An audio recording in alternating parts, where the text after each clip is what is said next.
Olá, sejam muito bem-vindos a mais um Sala da Alma. Nós estamos aqui para continuar caminhando nesse universo maravilhoso de conhecimento da nossa alma.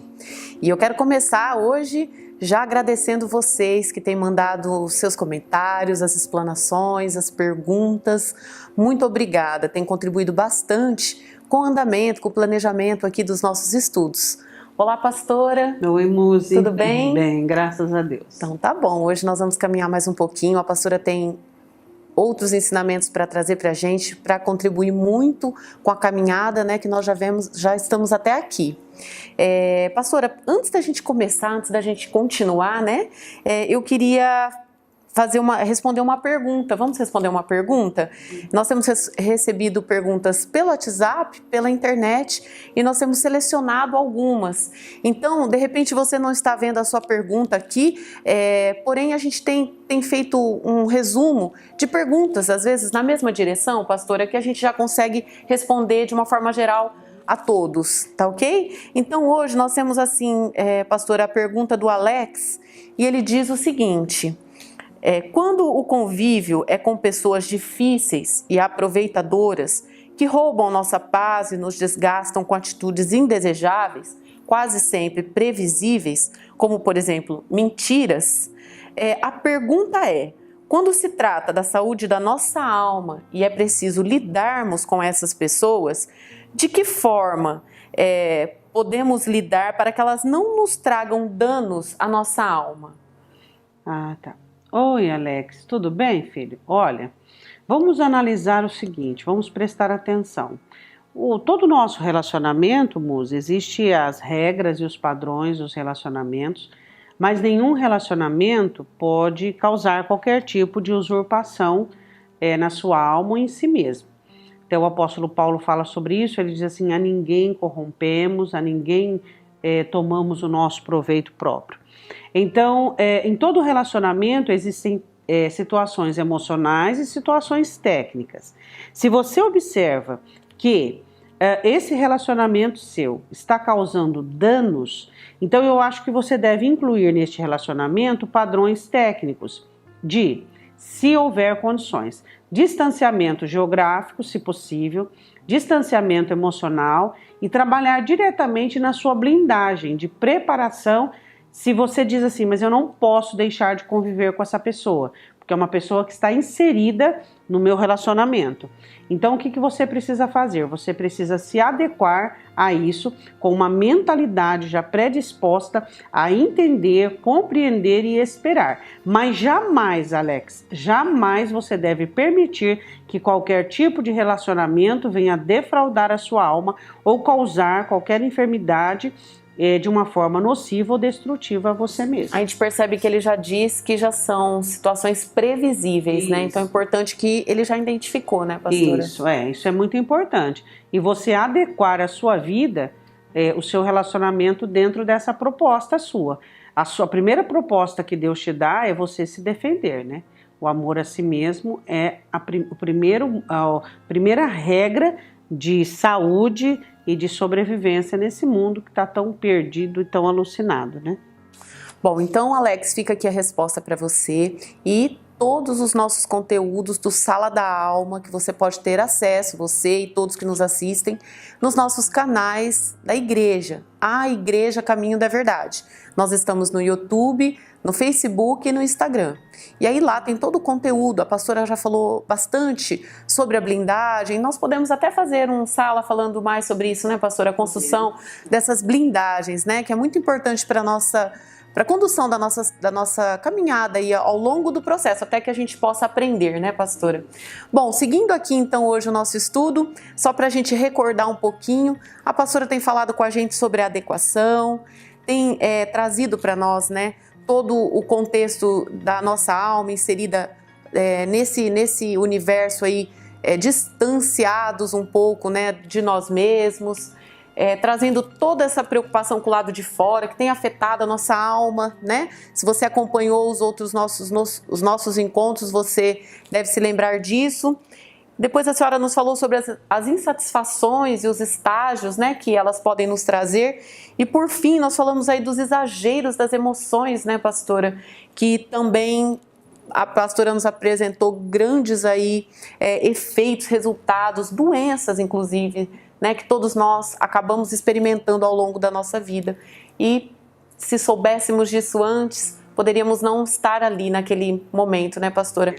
Como que a gente segue agora, pastora? A gente segue numa dinâmica própria do ser humano, e isso eu quero falar assim com muita propriedade, porque eu acredito que é muito importante esse assunto, não que os outros não sejam, mas é uma prática bem nociva, mas ela tem uma aparência totalmente inocente e muitas vezes passa desapercebido, que é o empirismo.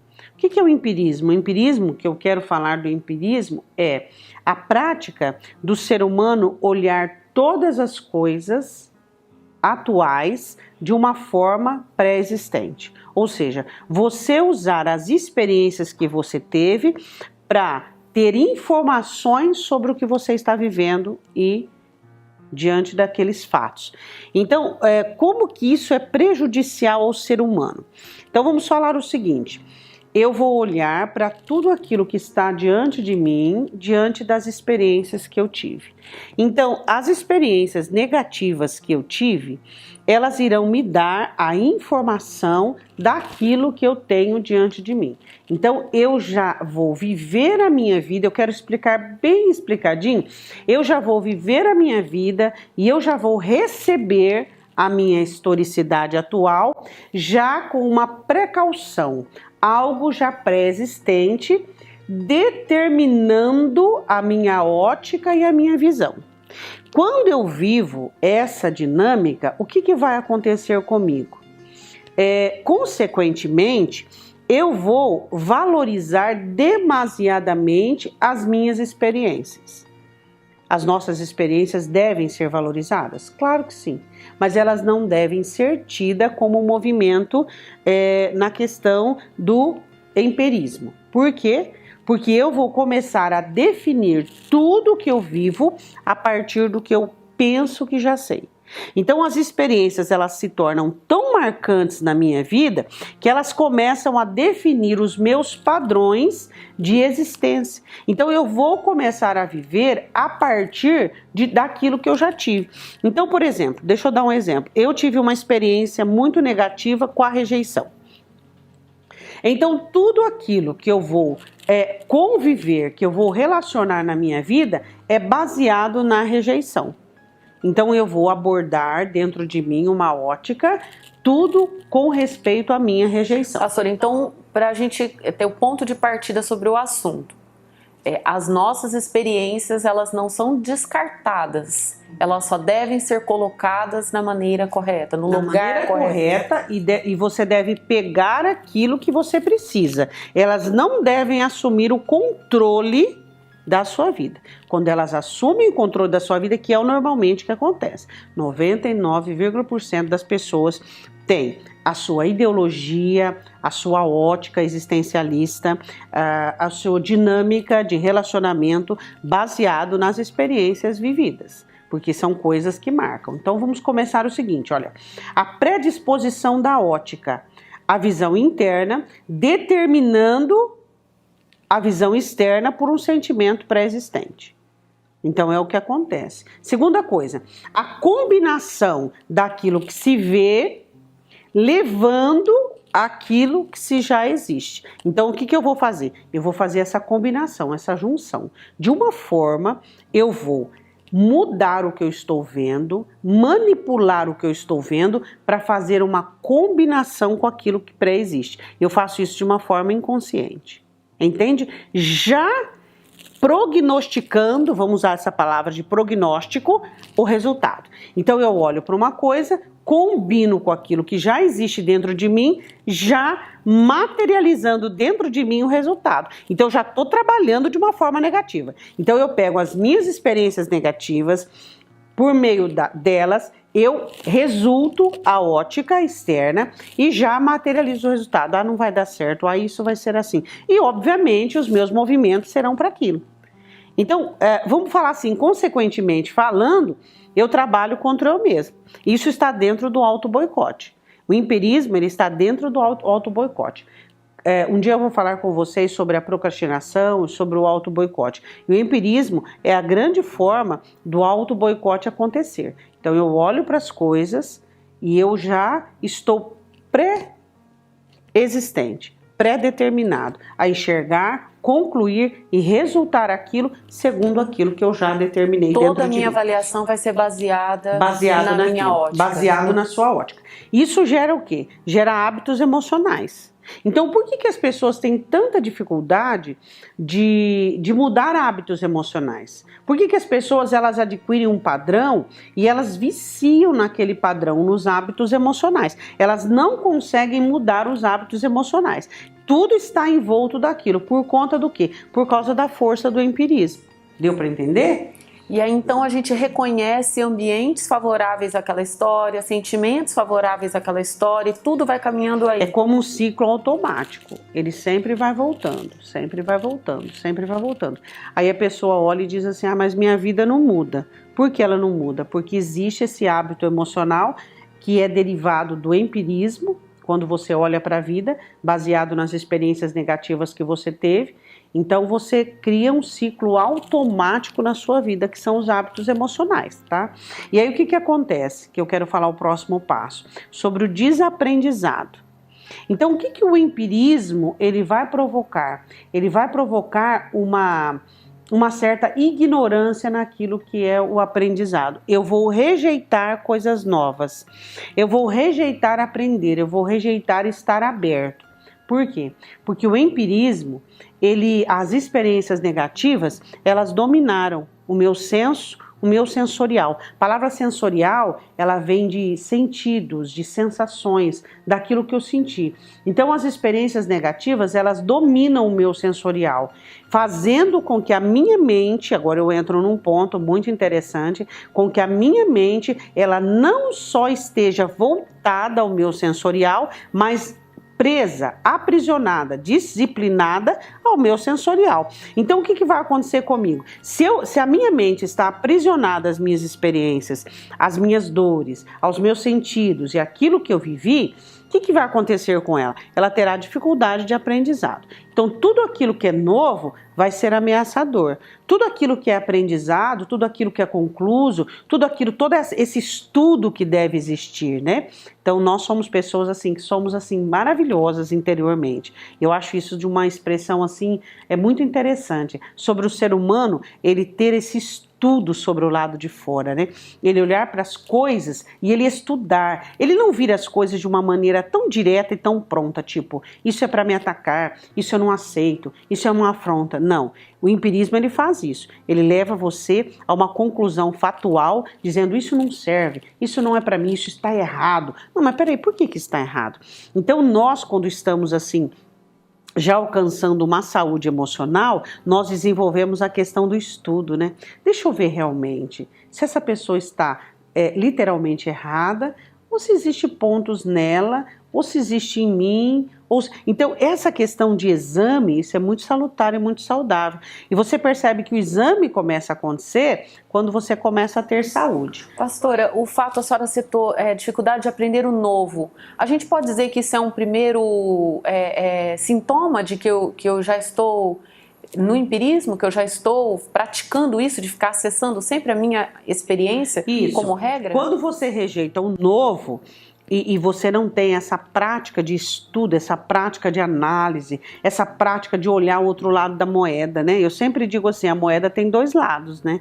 Então, quando você olha só para um lado só, defendendo os seus objetivos, defendendo a sua causa, defendendo as suas ofensas, defendendo você, buscando razões para se defender. Às vezes você percebe as pessoas, elas indo buscar razões, mas porque eu penso assim por causa disso, porque eu estou correto. Então, o empirismo, ele faz isso. Ele faz com que as pessoas, elas rejeitem qualquer forma que venha contrariar aquilo que ela pensa, contrariar aquilo que ela vive, como funcionasse assim de uma autodefesa. Então a pessoa, ela recusa olhar o novo, olhar o diferente, olhar dizendo, não, peraí, se essa pessoa está tendo essa atitude, se ela está dizendo isso, se ela está... Deixa eu olhar o outro lado dela, né? Deixa eu olhar, porque às vezes essa pessoa está querendo o meu bem e eu não estou entendendo, né? Eu estou vendo como uma forma ameaçadora, porque é diferente de mim. Então deixa eu analisar melhor, deixa eu observar melhor. Isso acontece muito com as crianças. As crianças, elas desenvolvem desde a infância o empirismo.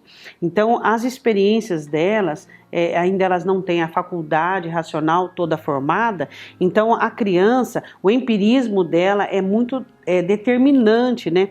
Então por isso assim, meu pai está errado, minha mãe está errada, porque eles não querem ceder à minha vontade. Mas aí quando vai se tornando adulto, é normal que o adulto aprenda sobre assim, entender o local das experiências na vida como fonte de informação e não de predominância. Né? Então, quando as minhas experiências elas se tornam predominantes e elas começam a solopar a minha mente e elas começam a deteriorar a minha mente, a aprisionar o meu pensamento, não permitindo que a minha mente ela ganhe forma de aprendizado, de estudo com respeito à vida, então eu já estou numa forma adoentada, né? Onde as minhas experiências são predominantes. A gente tem um ponto muito importante aqui, que a gente vai precisar estudar bastante, né, pastora? Porque hoje nós escutamos a palavra muito forte como a minha verdade, né, pastora? As pessoas têm até um movimento do relativismo hoje, né, que tem dominado, assim, as rodas de discussões e conversas, e as pessoas dizem a minha verdade, né? É baseado naquilo que elas viveram, como a senhora está colocando aí, né? Defendendo muito fortemente as suas experiências como regra de vida e levando pessoas junto, né? É um pouco perigoso isso, pastora? Todo movimento, Muzi, que é muito drástico, todo movimento que ele é revolucionário no sentido de ir contra, de querer comando, de querer adesão, ele deve ser muito bem analisado. Por quê? Porque o ser humano, quando ele está bem, quando ele conquistou a identidade, quando ele está no caminho de progresso, ele tem paz. A paz é o principal indício de que as coisas estão em ordem. Então, quando existe essa revolução, essa austeridade, onde as pessoas elas querem de uma forma imperiosa, determinante defender e arrojar e sabe, colocar bandeiras defendendo a sua maneira de pensar, já é um sintoma de uma deformidade. Porque eu não preciso levantar bandeiras e eu não preciso gritar ao mundo inteiro que eu estou certo, se eu tenho certeza que estou certo. Então eu não faço isso. Então a paz é um indício muito bom, muito legal, né? É um sintoma muito bom que a pessoa está bem, que ela está caminhando, que ela está edificando. Porque quando eu estou trabalhando na minha alma, eu não tenho tempo para levantar aglomerações e para fazer esse tipo de movimento. Eu quero falar agora sobre a unificação e generalização. Quando eu tenho a prática do empirismo, quero recordar novamente, que é você começar a viver a vida, ou viver a vida, interpretar a vida, baseado nas suas experiências, né, nocivas, destrutivas. Eu tenho o hábito de unificar e generalizar.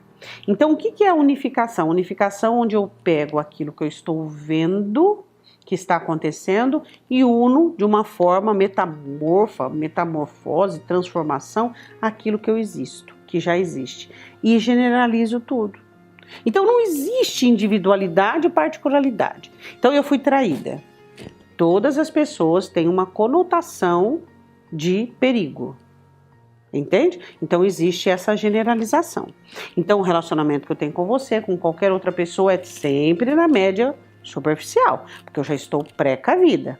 Então o que eu estou fazendo? Eu estou impedindo o meu crescimento. Porque quando eu não tenho um relacionamento aberto, um relacionamento enfático, um relacionamento fatual, eu estou com medo, porque eu não quero me relacionar com você abertamente, porque eu tenho medo que você me machuque, eu tenho medo que você me magoe.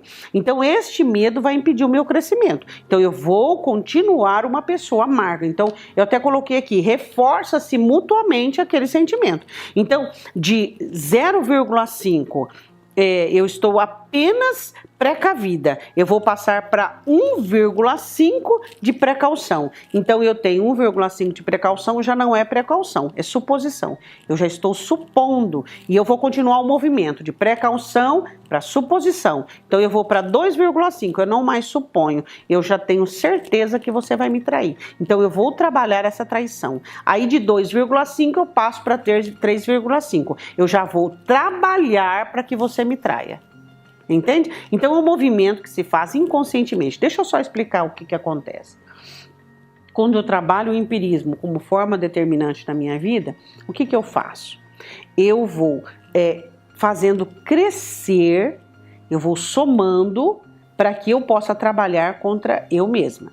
Então eu já tenho a precaução, tá? Eu já não vou ter um relacionamento saudável com você e com as outras pessoas, porque eu fui traída. Então eu tenho a precaução. Da precaução, por esse movimento de relacionamento, eu vou para a suposição.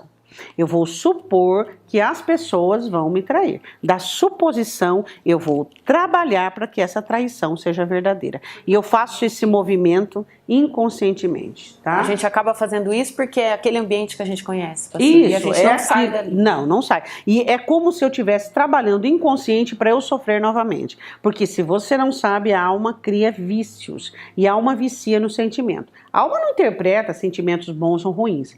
Ela interpreta a força dos sentimentos. E se a força de um sentimento dentro de mim é traição, eu vou trabalhar para que eu seja traída novamente. Eu existo a partir daquilo, pastor?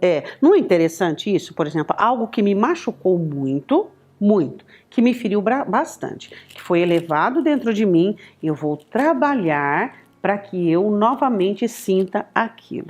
É alguém como viciado em droga, que ele faz de tudo quando ele está em abstinência, ou quando ele está com inclinação para voltar a usar, ele vai fazer de tudo, ele vai ficar nervoso, ele vai ficar irritado, ele vai programar uma situação para ter a desculpa de usar novamente.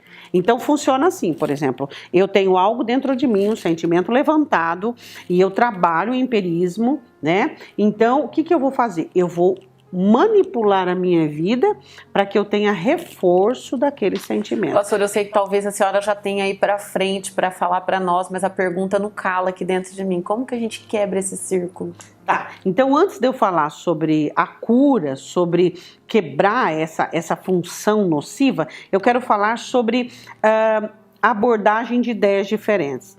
Por exemplo, toda pessoa com empirismo, você já ouviu falar, nós somos pessoas cristãs, sobre a dificuldade do crente de mudar, né? Eu já, por muitos anos. Então o crente diz assim, pastora, mas eu sei aqui, mas aqui não entra, eu não consigo mudar por causa do empirismo.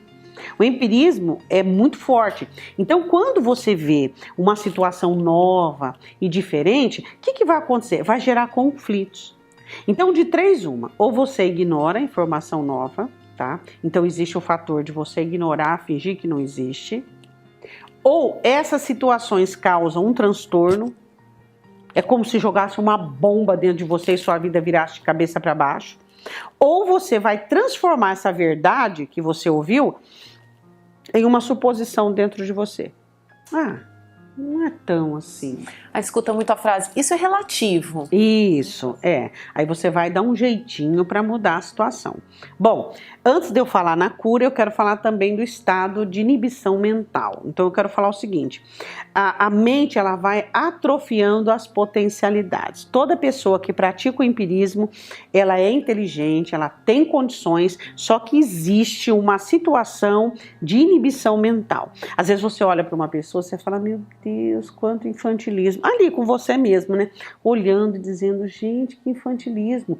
Ela se envolve com facilidade numa coisa. Fala, não, como que uma pessoa pode? Às vezes você olha e fala assim, como que uma pessoa pode ser tão inteligente nessa área? Um empresário, uma empresária, alguém que maneja muito bem. Você olha e você fala, como que essa pessoa? Por quê? Por causa do empirismo. O empirismo, ele faz isso. Ele faz com que pessoas que desenvolvam inteligência em muitas áreas, né, que são interessantes, agirem como uma criança. Por quê? Porque existe essa inibição na mente, onde as potencialidades de maturidades, elas ficam defasadas. Nossa, pastora, então assim, o nosso progresso é muito difícil, então, nesse estágio, né?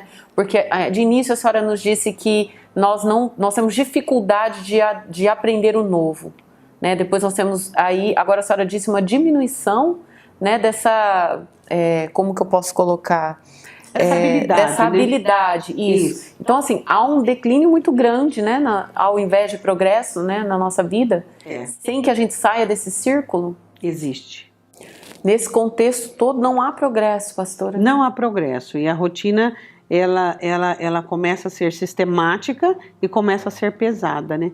Então, às vezes é difícil você tirar uma pessoa dessa metodologia não escolhida, sabe, Muzi? Eu acho que ninguém escolhe o empirismo. Eu acho que é a única sobrevivência. As pessoas encontram no empirismo uma sobrevivência de vida, né? Exatamente. A gente precisa saber como sair disso, né, pastora? Porque muitos de nós, eu acredito que você também que está nos acompanhando, não tinha se visto dentro dessa realidade até aqui e estamos descobrindo agora, mas nós precisamos sair disso, né, pastora? Eu quero só ressaltar uma coisa para eu partir para a cura. Vou falar uma coisa muito interessante. As experiências que eu tenho na minha vida e que você teve e o que eu tive, elas são importantes, claro que sim. Só que elas não podem comandar a sua mente, elas não podem assumir o controle da sua mente. Eu coloco assim os sentimentos que existiram em nós, que marcaram nossa vida, eu chamo de sentimentos pais. Pai. Por quê? Por causa do P, eu coloco assim, a predominância deles. É incrível como que às vezes a gente percebe que a gente olha para uma pessoa, vou dar um exemplo, uma mulher que tem rejeição, vou falar de mulher, tá? Ela tem rejeição, ou um homem, alma é alma, né? Tem rejeição. Então ela vai olhar para a pessoa apaixonada segundo a ótica da rejeição, segundo aquele sentimento, vai olhar aquela pessoa perfeita. Tudo que ela fizer, os defeitos dela, as debilidades dela, estarão dentro de um contexto de trevas, de cegueira. Por quê? Porque eu estou olhando para aquela pessoa, predominando o quê? O meu sentimento. Entende? Eu digo pai porque há de associação. Tudo vai associar a minha carência, tudo. O que ele fizer, o que ela fizer, o que deixar de fazer. E sentimento imperioso, é um sentimento que manda, que governa na alma. Então eu preciso analisar direitinho. É claro que com o tempo nós vamos falar de sentimentos predominantes na alma. Então ele vai predominar de uma forma absoluta. Agora eu quero falar um pouquinho sobre a cura. Eu quero ler Efésios capítulo 4, 17. A escritura ela tem cura para tudo, né? Eu queria ter essas outras meia hora só para falar sobre isso. Então vamos lá, Efésios 4, 17 tem a cura, porque ela fala sobre a renovação da mente. Eu não consigo me livrar do empirismo sem a renovação da minha mente, sem fortalecer a minha mente. Então começa assim, ó. E digo isso e testifico no Senhor para que não deis mais como andam também os outros gentios na vaidade da mente. Ou seja, nos enganos, nos envolvimentos, não permitir que a mente seja ludibriada pelos sentimentos, entenebrecidos no entendimento, separados da vida de Deus, pela ignorância que há neles, pela dureza do coração. O que é o entenebrecimento no entendimento? O entendimento coberto de trevas. Por meio do quê? Como que o entendimento vai cobrir-se de trevas? Por meio da ação direta das emoções comandando a mente. É igual eu disse, as experiências que você viveu são importantes? São importantes, mas jamais devem comandar a mente. Devem estar na categoria do quê? De apenas informação. O que é ignorância? A ignorância foi aquilo que eu disse para você, a dificuldade de aprender, né? O desaprendizado, onde você vai negar tudo aquilo que é novo e tudo aquilo que vai conflitar com aquilo que já é pré-existente, pela dureza do coração. De onde vem a dureza do coração? Desse fechamento, que eu até abordei sobre os relacionamentos, os quais, havendo perdido todo sentimento, perde o quê? Perde a habilidade dos sentidos. Os sentidos são para quê? Para me nortear dentro das situações. Entregaram-se à dissolução para que com avidez cometerem toda a impureza. Mas não aprendestes assim em Cristo, se é que tendes ouvidos e nele foste ensinados como está a verdade em Jesus. Quanto ao trato passado, despojeis do velho homem. Como que nós despojamos do velho homem? aprendendo, entendendo, reconhecendo e tendo dentro de nós uma determinação factual, pontual, dizendo: eu não quero mais isso.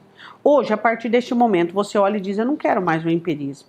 Eu quero a vida de Cristo dentro de mim, que se corrompe pelas concupiscências do engano. Ou seja, o velho homem aceita o engano como forma de vida. Mas aí diz: e vos renoveis no espírito da vossa mente. O que é a renovação da mente? É a prática do versículo 17 até o 22.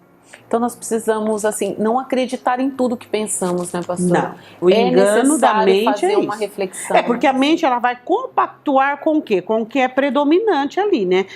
Recusando todo o aprendizado, recusando tudo aquilo que é conflitante. E o conflitante é interessante. Uma situação que você está vivendo, ela vai gerar conflitos para você, tá? Os conflitos externos é comum, como eu disse, nos conflitos, é comum. Eles vão ensinar, nortear e pontuar no que eu estou, no que não estou errado, o que eu devo, o que não devo fazer. Bom, então nós vamos parando por aqui, pastora, para que a gente possa continuar essa conversa no nosso próximo Sala da Alma. Mas hoje nós fizemos uma descoberta muito importante para a nossa caminhada, que é: nós precisamos colocar as nossas experiências no lugar correto dela, que é no campo da informação. E a palavra de Deus tem todo o esclarecimento, toda a direção que nós precisamos para que a gente não dê ouvidos apenas ao que pensamos, ao que sentimos, né, pastora? E sim no que Deus diz que é bom para nós. E nós vamos conseguir. Eu tenho certeza que eu vou conseguir, você vai conseguir, nós vamos aprender e vamos caminhar. Então, até o próximo Sala da Alma.